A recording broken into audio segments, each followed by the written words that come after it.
Sports professor Rick Horrow, beyond the scoreboard, inside the trillion-dollar business of sports, deal-making, business, law, marketing, politics, economics. We got it all. And frankly, it's the best time of year to deal with that. 32 teams between basketball and hockey still alive in series that in many cases are decided by overtime and go down to the last minute. This is the best time to be alive, especially when the alternative of watching Major League Baseball in the frozen tundra is watching inside hockey and basketball. Baseball decided to start a week early, and look what happened. Snow outs, rain outs, cold outs. Now football, it never sleeps. NFL dominating the headlines again, which is quite odd in April, but not unexpected. The draft in Dallas, after Philly, after Chicago. And remember, the guy that lost the event for the first time, the Radio City Music Hall, negotiating on behalf of them, when Roger Goodell and his folks said, dare me, I'm going to leave and take this asset on the road. And boy, they've struck a home run. Jerry Jones and others will deal with that very specifically, the draft next week. For this week, if you want all of our 15 to watch and 5 tech and 5 power of sports social issues, tune in, log on, CSN Washington, Mid-Atlantic, all of the NBC family of networks, NBC.com. Subscribe to our podcast on Apple and look for us on Stitcher, Google Play, Audio Boom, the iTunes feed, and the like. So as we look at the draft and the NFL, it always dominates, and it dominates off the field as well. Colin Kaepernick back in the news after the Seahawks postponed a workout with the Niners quarterback after he declined to say he'd stop kneeling during the national anthem. Seahawks may ultimately bring Kaepernick back in for a workout, though no decision has been made on that. And the team asked Kaepernick, officially I guess you could say, what plans he had for his off-field activities if he were to play football in 2018. Kaepernick said he didn't know. Seahawks were wanting to talk about a firmer plan from Kaepernick about all of his off-field activities, including, but not solely limited to, kneeling for the anthem and how it might impact football.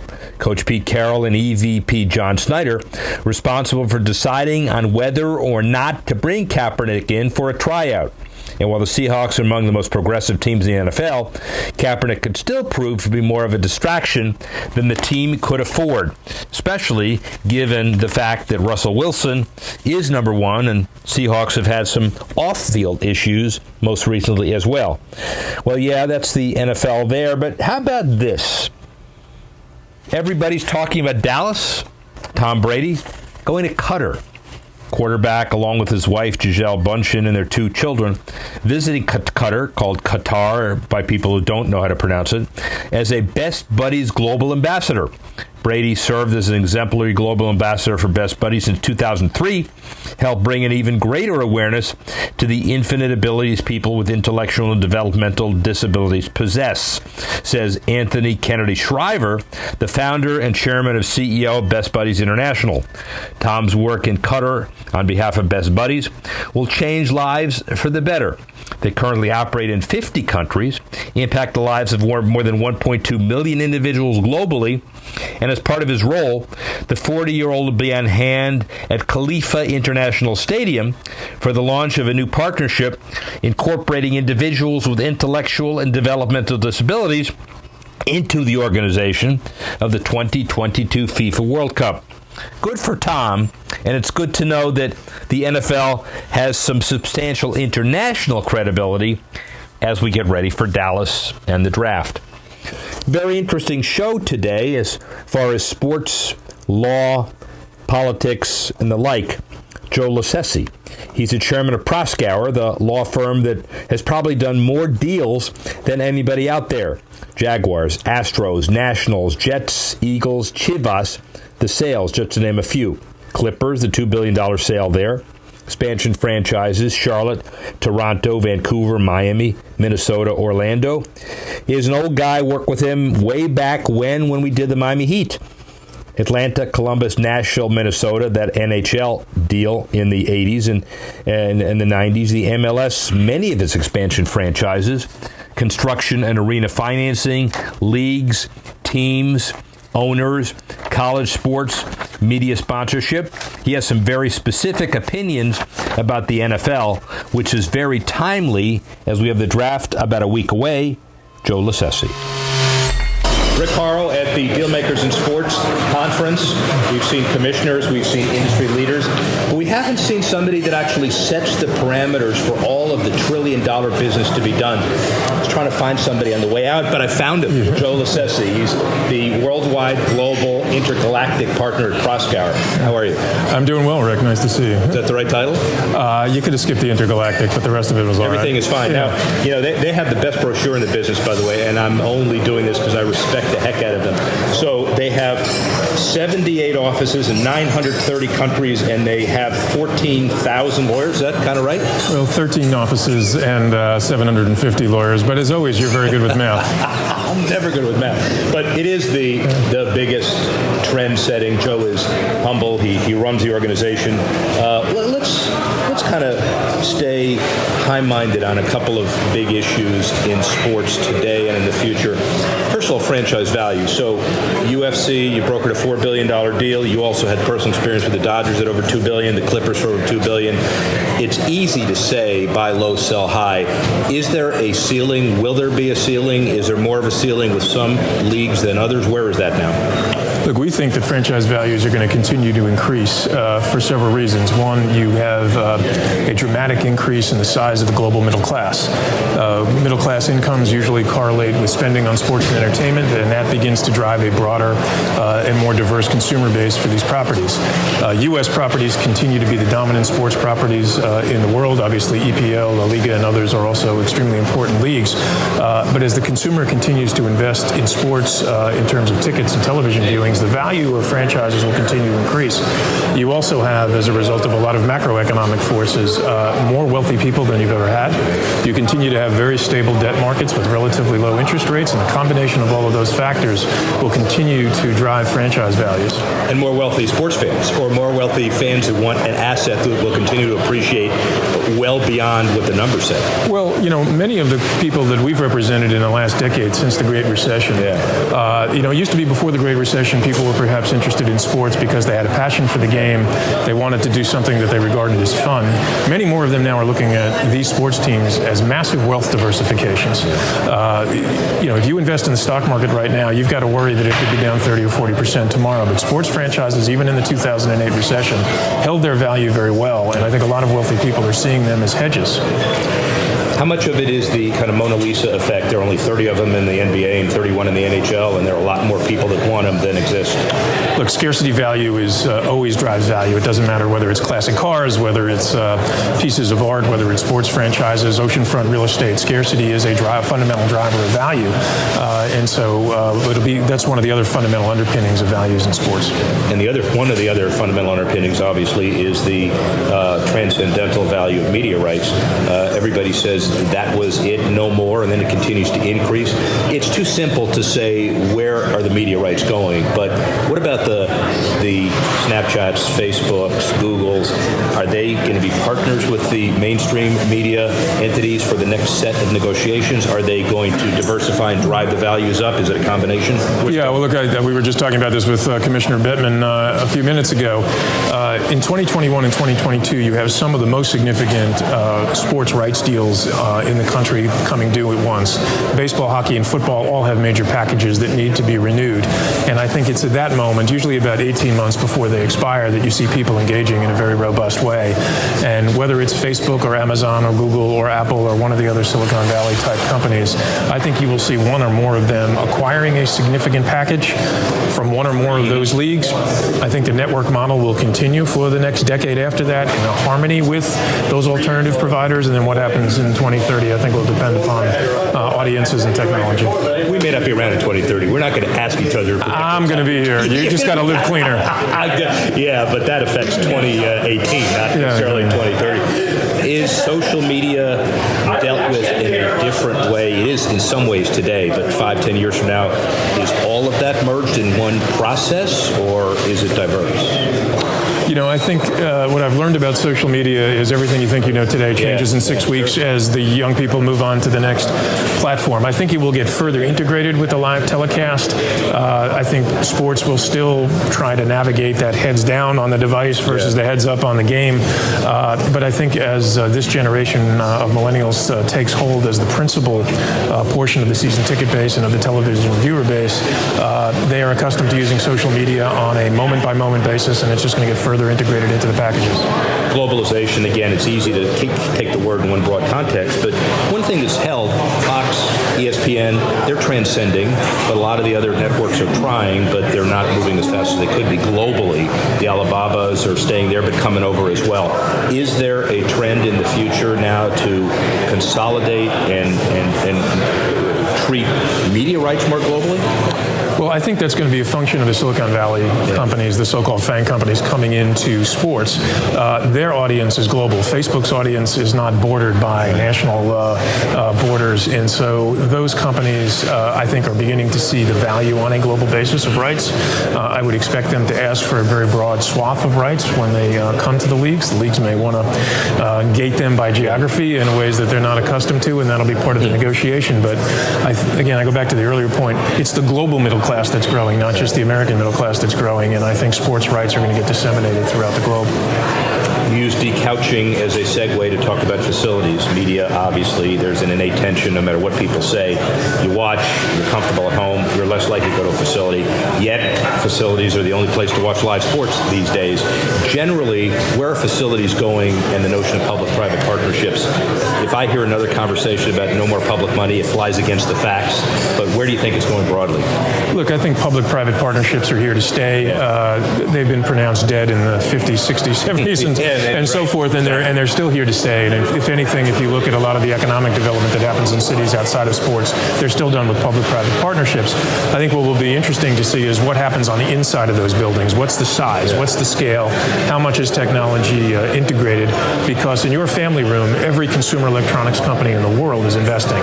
Whether it's Google, Amazon, Sharp, LG, they're all investing in your family room. Only the leagues are really, and teams are really investing in those stadiums and arenas. And so we're going to need a greater level of investment to make that live experience as vibrant as it can be. There's obviously a huge advantage in having the live sport right there. This generation of fans is going to expect more technological enhancements, and I think you'll see a greater percentage of budgets for new arenas and stadiums being dedicated to that. So teams and leagues will control that process a little more than they are today, so there is some kind of mixture of process between the media rights around facilities and around the home experience and the facilities themselves? 10 years from now, 15 years? I think it's going to be more people following best practices than any sort of necessity for further regulation. When people see whatever the next dynamic experience is in sports, they're all going to want to emulate it just as they emulated club seats and suites and a customer service experience that didn't previously exist at live sports events. I think you'll see that with technology. Colleges. Now, you guys represent Learfield. You represent you represent everybody everywhere. It's kind of hard to do this. But from a college perspective, future trends, broadly defined, do colleges look more like pro sports, football, baseball 10 years from now? Or do we have some litigation that tries to redefine where the Power 5 conferences are relative to everything? Look, again, I think you got to talk about which piece of the business we're talking about. I think Larry Scott, Jim Delaney, and others just over the last 7 or 8 years have brought an increasing amount of sophistication to the business side of college sports in terms of a better exploitation of media rights. The presidents that serve on their boards are exercising more control over spending that money wisely for the benefit of both the athletes and the overall missions of the schools. I think you're going to see an increase in that sophistication at the AD level. I think you can already see it at a number of schools. Athletic directors are coming from all walks of business. They're highly trained people. They're going to be running their programs in a very sophisticated way because they have enormous expense demands on them, not only the cost of feeding, housing, training the athletes and protecting them, but meeting all of the expectations of the broader missions of the universities. I think the court cases will be going to trial sometime in 2018, we expect, but I think people also need to bear in mind that schools have a broader mission. These are not professional sports leagues. The labor laws don't work terribly well in this context, and the Supreme Court has consistently sustained the principle of amateurism. That is the distinction between college sports and everything else. Minor league sports do not drive nearly the interest from fan or player that college sports drives. Amateurism is the distinction between minor league sports and major college sports. I think that principle will be preserved. I think it needs to be to preserve college sports as we currently enjoy it and to allow the sports to work better with the missions of the universities. Well put. Does the litigation, however, take more of an active role in driving some of this change? Power 5 relative to others, minor sports relative to others, Title IX relative to others, especially since, as you pointed out, there is no labor union with which to bargain. So the courts may be the ones that are helping to define this leverage? Well, but again, I don't know that they can really define it, and I think judges need to be careful about wandering into territory that they may not fully appreciate. In professional sports, it's a very binary relationship. There is one union that represents a group of players and one league that is bargaining with that union. That is not the case in college sports. You have public universities that under state law cannot be unionized. You have private universities that could be, but potentially by a multitude of unions. You don't have that unified principle that you have in sport. You also don't necessarily have the infrastructure there that would allow those labor discussions to happen in a way that would be effective for allowing these athletes who have relatively short times at those universities to play. You know, a lockout at a university level could deprive somebody of the bulk of their varsity experience. So Joe Lasese has a rare ability to, according to the documents, since he's running this place, shape the law. There are very few brochures that actually talk about things other than what they're doing. You have a real commitment to help define what the future looks like in the business. You have the leverage and the vision and ability to do that. Having said that, what does the business broadly defined look like 5 years from now? Well, one of the things we've certainly invested heavily in at the firm is the development of our young women lawyers, especially in our sports group. And I think what you're going to see over the next 5 years is that current generation of women executives who are currently in their mid to late 30s, who are getting to the point where they can lead teams, lead leagues, lead major sponsor relationships on the corporate side. And I think one of the things that's going to change dramatically in this business is the representation and influence of women, and I think that'll be a great thing. Doing well versus doing good, the power of sports. We've seen what it means after natural disasters, after Vegas, after Boston Strong. What do you see as the obligation of sports teams and leagues to do the right thing, and why is sports so special that will give them and us the platform to do that? Well, look, sports has always transcended traditional political divides, traditional other sort of demographic divides in this country. It's why the live experience is so vibrant. You have people from all walks of life there. I think as a result, teams have a unique connection with their community that other businesses may not. I don't know a team, I don't know a league that doesn't have a very vibrant community outreach program, a very vibrant charity program. The causes that are supported by those charities vary from community to community based upon what's important to that community. You saw the Saints after Katrina. You saw so many of these teams really lead the resuscitation of spirit, of optimism, of hope in their communities, and do good work underneath that. And I think that's just an essential part of being a community asset.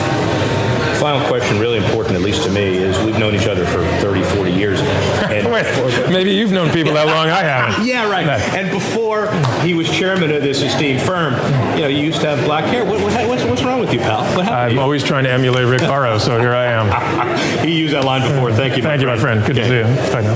Thanks. Well, Joe, remember, is the chairman of Proskauer, but also the co-head of Proskauer's renowned sports law group. By the way, a breeding ground for commissioners. Gary Bettman there on the steps of learning as much as he could from David Stern, who was also there. And obviously, those two guys, things worked out pretty well. So let's talk about basketball and hockey for a minute. NHL, by the way, how about the Knights? If they win the Stanley Cup, it'll be devastating. Why? Well, to Vegas books, that is. Golden Knights, such long shots to win the NHL championship before the beginning of the season. Some of the houses offered bets as high as 500 to 1. The Nevada Gaming Control Board said that Nevada took about $11.6 billion in gambling revenues in 2017, and the sports books accounted for about $249 million of that total, just over 2.2%. In fact, Frank Kanovic, director of specialty games at Caesars, said the Golden Knights account for 17% of betting tickets and 14% of the money risked in the Western Conference. However, if the Golden Knights beat the Kings and win the championship and advance, by the way, the sports book's financial risk isn't likely to bankrupt casinos. One bookmaker likened the losses taken by Golden Knights' Stanley Cup victory as comparable to a very bad NFL Sunday. It is kind of interesting dramatically. The better the Knights do, the worse the Vegas casinos do. How about that for irony? Well, let's pull ourselves out of casinos, but stay in hockey. Education technology leader EverFi announced a new digital education partnership with Washington Capitals captain Alex Ovechkin. In honor of his 1,000th NHL game, the star forward committed to providing digital education opportunities to 1,000 Washington, D.C. area students. The new partnership focuses on a series of critical skills and learning opportunities that include digital citizenship, entrepreneurship, and health and wellness for middle and high school students. Each of these digital courses will be embedded into school curriculums at no cost to students, families, or school districts. And Ovechkin and EverFi working together to identify students in D.C. as well as schools in Maryland and Virginia to participate in the program. Implementation starts in schools as the Capitals take part in the playoffs and will continue during the 18 and 19 school year. And in Pittsburgh, the Penguins Foundation also partnered with the Rite Aid Foundation and the Pennsylvania State Attorney General to combat the opioid epidemic. They'll make EverFi's prescription drug safety course available, again, at no cost to Pittsburgh area students. This is the time of year when hockey matters most, and EverFi has helped the league identify what's even more important. Kudos to them. How about the NHL, though, and certain media? Well, 2 Stanley Cup playoff games, Game 4, the Devils and Lightning, and then the Sharks and Anaheim Ducks are on, guess what? The Golf Channel. The first time the network carries NHL postseason action. NBC holds the media rights to the NHL playoffs, as we know, and opening round games typically available on local broadcasts and across the NBC's family of channels. NBC's motives for airing the games on Golf Channel are unclear because NHL Network currently not planning to air any games during the scheduled time, but the move is more likely destined to anger some hockey fans, but obviously the integration of the entire NBC network comes into play, and the playoffs continue past the first round. It'll be worth noting that NBC continues to tout all of its assets, one of the prime reasons it bought the NHL in the first place. And how about another media partner, Hulu? Day before the start of the NHL Stanley Cup playoffs, Hulu announced that a deal with the league to be an official sponsor for the playoffs and the final. They debuted its live TV service in May 2017 and found that live sports has been a significant driver for subscription signups. The NHL deal, it's hoping, will get the Hulu brand in front of sports fans and let them know they can watch a wealth of TV on sports as part of the $40 per month service. The effective April 11, Hulu became an official NHL provider for the entirety of the 2018 Stanley Cup playoffs and final. Partnership includes a national marketing campaign across the NHL digital and social channels, as well as camera-visible in-stadium inventory within all U.S. venues. And as part of the agreement, Hulu partnered with the NHLPA to create video vignettes showcasing some NHL stars. So, NHL playoffs, as good as always, but certainly some major moves, charity-wise and media-wise. Look at the NBA for a minute, because remember, there are 16 teams still fighting for playoff supremacy. The regular season wrapped up, and the league concluded with some of its best viewership numbers in years. Regular season televised games saw the best average viewership up since 13 or 14. The NBA currently in its second year of the 9-year, $24 billion rights deal. Average viewership up 8% from 1.19 million viewers last year. And games were shown on ABC, TNT, and viewership up 8% from the 1.19 million viewers last year. The 8 Saturday night games averaged 3.39 million, up 15%. Bottom line is, NBA, really good regular season. Everybody watching. Certain markets need improvement. Memphis Grizzlies owner Robert Pera keeps his controlling interest in the NBA franchise despite rumors that he may sell. Pera recently engaged a buy-sell process with investors Steve Kaplan and Dan Strauss to forego his majority stake in the Grizzlies. In order to control the team, though, Pera had to commit to either buying Kaplan's or Strauss's share at a valuation price set by them, or Pera could have decided to sell the shares of the team at that price. Both sides were given 60 to 90 days to engage in good faith negotiations, and the resulting outcome is Pera buys out Kaplan's 14% stake and Strauss's as well. Despite being an absentee figure in the organization, rarely attending games or conducting interviews, Pera's deal means the Grizzlies will now be valued between 1.3 and 1.4 billion, a large sum for a small market team. And Memphis's reputation as a sports city of note will only increase next year for a number of reasons. The WGC event, golf, moves from Akron, Ohio to Memphis. Memphis Arena there, obviously big-time stability for the NBA team in that city. So we look at other sports. We look at international development as well. Winning big games often has a direct impact on teams' profitability. That was especially true after AS Roma shocking comeback victory of FC Barcelona in the Champions League quarterfinals. Italian soccer club stock jumped 24% in the wake of advancing, and that's just one game. Tournament semifinal, big game, but 24% for just one. And despite losing 4-1 in the first leg of the matchup in Barcelona, the Italians turned out in a remarkable second leg performance, winning 3-0 on a late header goal and advancing on away goals. Teams that reach the last four in the Champions League receive about a $9 million allocation from the prize pot, further 15.5 million euros potentially at stake.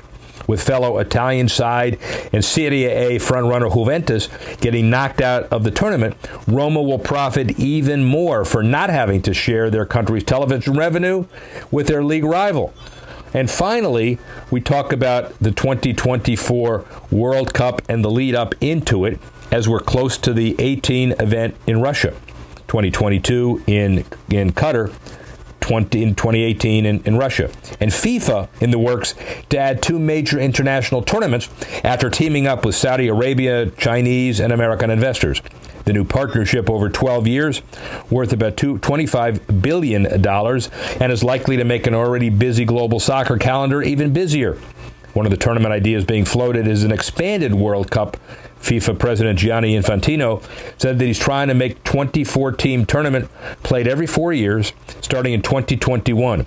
The Club World Cup, currently a 7-team event played in December, and usually won by a European club. And a revamped event would kill off the mostly unpopular Confederations Cup.